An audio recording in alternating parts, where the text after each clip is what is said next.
You're the largest group of women who are going to give birth, those who will labor and have a vaginal birth. Now, when I gave birth in 1970, I would be talking to 95% of the women. And now I'm talking to perhaps 70% of the women, or perhaps 95% of the women, of which 25% of you will end up with an unplanned or an emergency cesarean, or perhaps a non laboring cesarean. So you're the biggest group and you're the most complex group. Now, because I've been involved in the childbirth conversation for 50 years and lived so many years in developing countries, I need to tell you that I know something about childbirth and I know how we got here and where we're going with this COVID-19 period of time. So I just need to remind all of you about what this concept of natural birth is and do it very quickly from a historic viewpoint. If we lived like many millions of women still do today, where there is little or no access to medical care, natural and normal birth is what follows pregnancy. 100% of pregnant women will give birth one way or another. So it's normal that birth follows pregnancy and it's natural. If there is no modern medical care there, then anything that might happen will happen or could happen, whether it's good or bad, whether it's challenging, whether it's devastating, or whether it's ecstatic. So the word normal and natural when it comes to pregnancy and childbirth really means anything that might or might not happen. And that's not a question of easy versus death. There are many things in between easy and death when it comes to pregnancy and childbirth. I mean, consider this around the world. There are women who've given birth during war or famine. There are women who live in abusive situations or extreme poverty. There are people who, when they're pregnant, have health care issues, and during birth, there are issues for the mother and the child, which have nothing to do with death. They're challenges, and they can be devastating. Yet something happened when I gave birth in 1970. First of all, the first childbirth classes ever were taught, and there was a high societal expectation that all of us attend them. And they were skills based. Lamaze and Bradley in New Zealand, where our NGO is, it was Grantley Dick Reed. These three obstetricians were seeing that modern medicine was medicalizing all maternity care, and they were questioning it. However, they made a huge mistake. They basically targeted their skills for low risk women who are having a low risk normal pregnancy, assuming that they would have a low risk normal birth. What did normal mean? Well, it actually meant that there weren't very many medical complications. But what did that mean? The reality was that the 4.5% cesarean rate in 1970 was if a woman was going to die. If there were other problems like Rh negative or a woman who had preeclampsia or diabetes or twins or breeches or a tangled cord or their placenta separated, all those things were considered normal and natural. They weren't dealt with a cesarean. We labored and we had vaginal births, whether we coped well because women had suffered forever or whether there was an issue that then became a problem. So back then in the 1970s, it was the first division of taking away normal and natural from anything that could happen to implying that it was associated to three things: low risk normal pregnancy and then having a pain-free labor with no medical interventions. So right away, we got off to a bad start. Instead of saying 100% of pregnant women are going to give birth, we should all be skilled. The focus really was on a select group of women that left out everybody else. But Lamaze was taught all over the United States, so multiple millions of women for a generation went into the hospitals with their partners, and we used skills to cope. And that changed the medical profession because we coped better and they saw that. And so they relaxed a lot of their standards of care, evidence-based practice, and guidelines of practice. So we could then get up and walk and eat and move around and do all sorts of things. And that came because there was a generation of multiple millions of skilled women. That got lost in the 1980s because the new natural birth movement said skills don't work to achieve those three goals: natural birth, pain-free labor without medical care. And so just women need to have choices. And choices were not about saying yes to more medical care, it's about saying no to more medical care. But when we look at traditional birth, because the natural birth movement basically said it was the medical profession that interrupted good births because traditional women birth by a rice paddy. But that's not accurate. We as human beings are one. Any man can impregnate any woman. And we all give birth if we're pregnant. But over the time humans have existed, there have been multiple thousands and thousands of cultures, and each culture has its own healthcare system. We're all individuals within those cultures and outside of those cultures. Yet when we become pregnant, we fall into a group that is only includes pregnant women, and 100% of us give birth, so we suddenly fall into our commonality.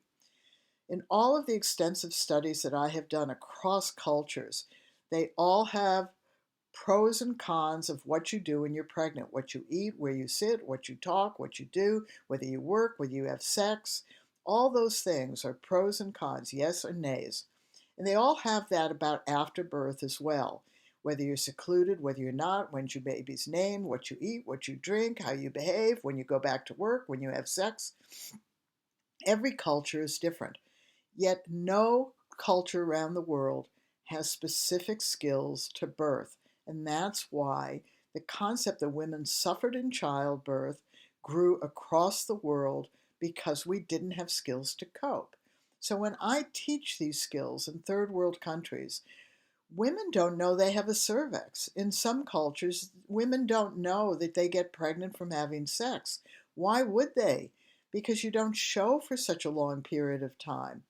So you need to understand that traditional women, we as women, when there is no health care, modern health care, we don't know a lot of things. We don't know there's a cervix that opens.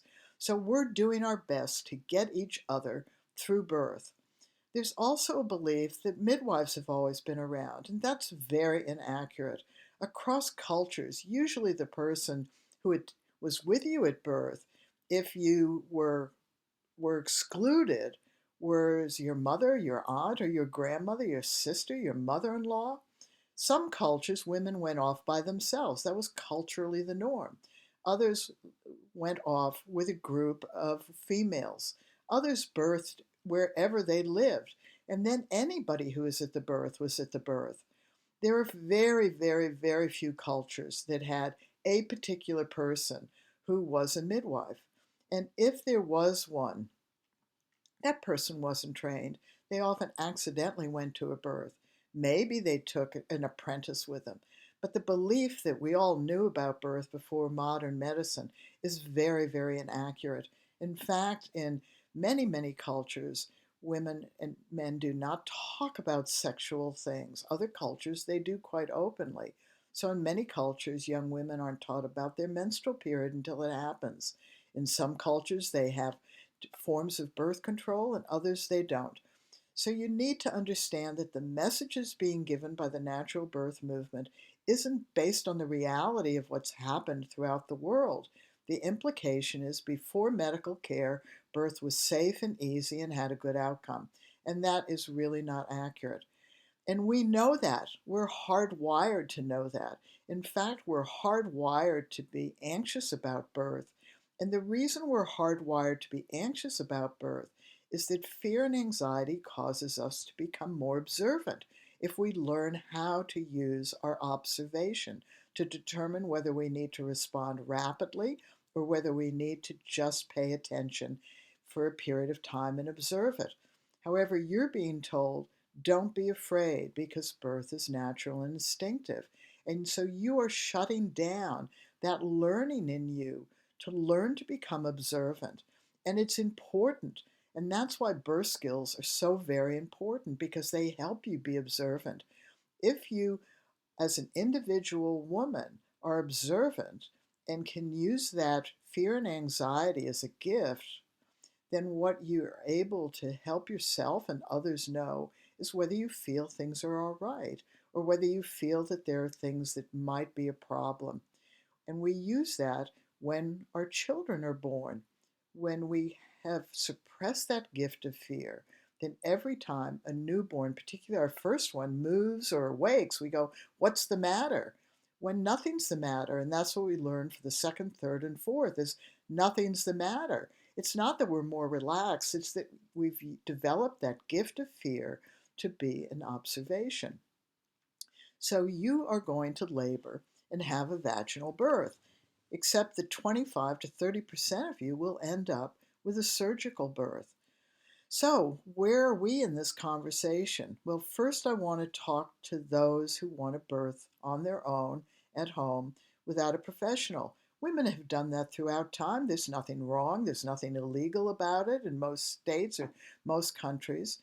However, if you are skilled, if you've prepared your body for birth, and you and your partner have learned the skills to cope and manage well, and you have developed that gift of fear so that you can become observant, then you are more likely to effectively birth at home in a safe manner because you will be paying attention, consciously using skills, and you will have prepared your body to open up for this baby, which means that you will not have that delay in first and second stage that is the reason that most women end up with more medical interventions.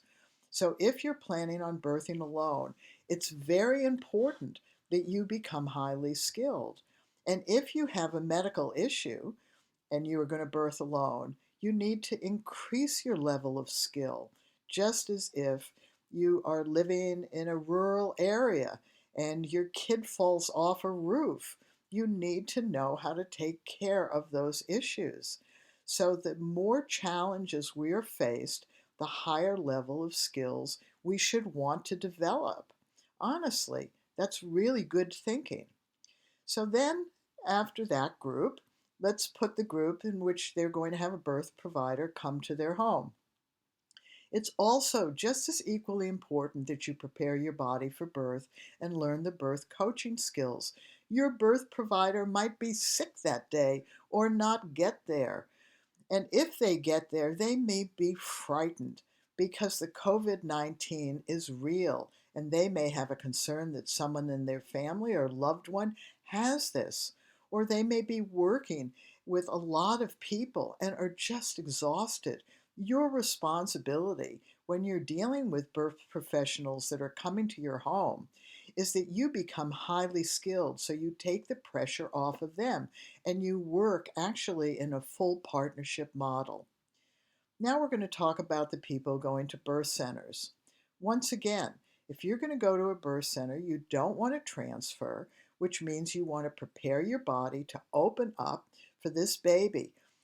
At birth centers, you will be transferred if you have a long birth, and you'll be transferred really if you don't cope for a long period of time. So, like women birthing at home, whether there's a care provider or not, you need to step up to the plate and become highly skilled. Now, if you're going to the hospital, there are many people going to the hospital now.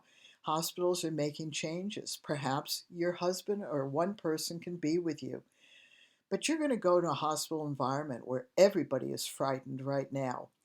And you don't need that fear to penetrate you.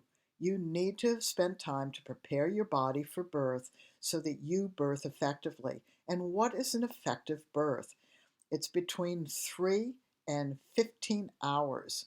You need to particularly focus on the skills in birthing better about the 5 phases of contractions and keeping your labor progressive by the positions that you are in. You can read your baby's birth messages. This is important for you to know and important for your birth coach. If no one is permitted with you, you need to become highly skilled because you are doing this without support. But here's the good news.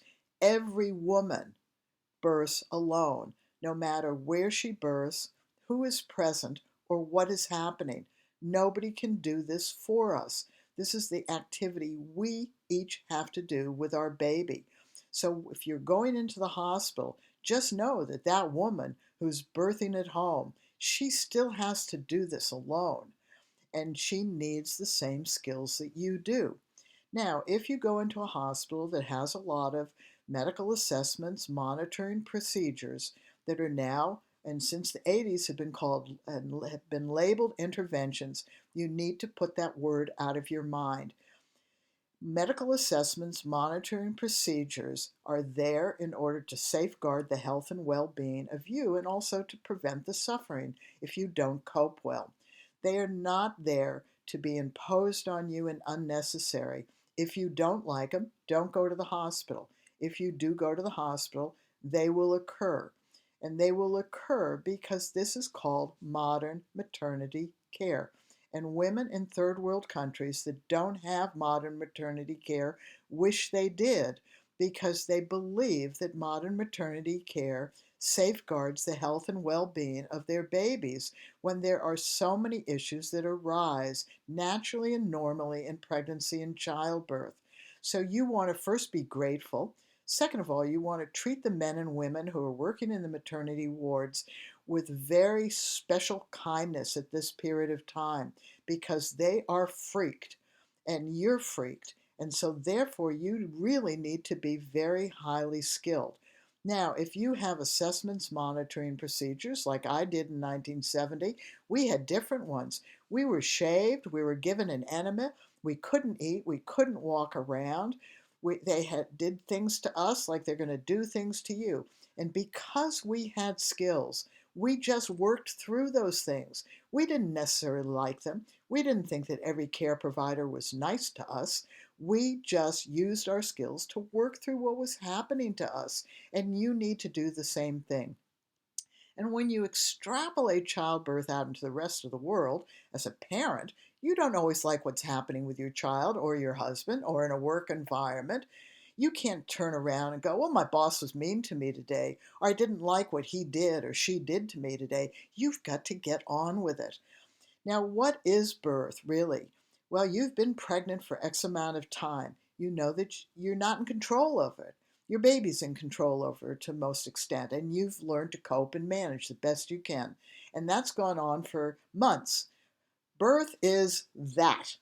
So you have to cope and manage in a shorter period of time. So skills help you do that, one breath at a time, one posture or position that your body's in at a time, one consciousness to choose to soften and relax at a time. Now, birthing better skills have been used in every type of birth, including women who have a hose or a tube coming out of every single hole in their body. They just commit to using skills. And do you know why?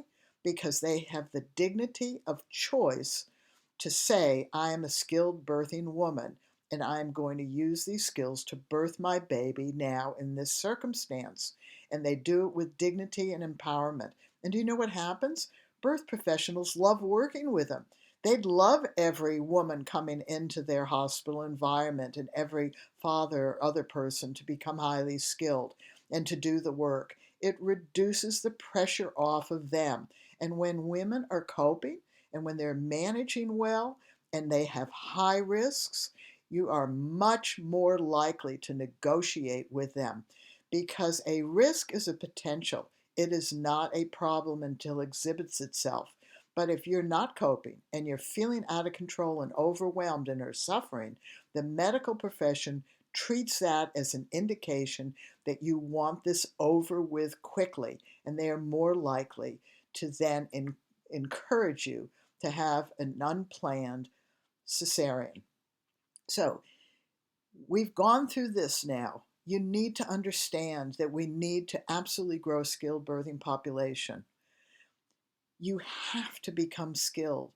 You do not do pregnancy frequently. You don't do birth frequently. You need to realize that it is a massive activity. It's life transforming. If you use any skills, it's better than none. And if you can use a panoply of skills, such as birthing better, then you will have the most amazing and empowered birth, as tens of thousands of us have had in the past 50 years. We developed the skills, women and men like you. We nitpicked the crap out of birth all aspects of it. And we applied skills so that we could feel in control and manage and cope. And we could reduce the risks and issues so they didn't become problems. And we committed to using these skills no matter how our birth unfolded. So get stuck in. That's my rant for the day.